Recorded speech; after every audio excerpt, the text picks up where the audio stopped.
Hello મિત્રો, બપોરના વાગ્યા છે 3 ને આપણે આવી ગયા છીએ ખેતરમાં ખારડોસણ.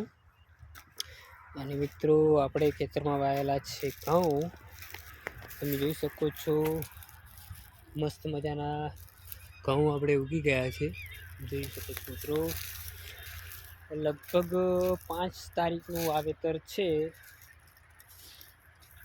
5 દિવાળીના દિવસે વાયેલા ઘઉં.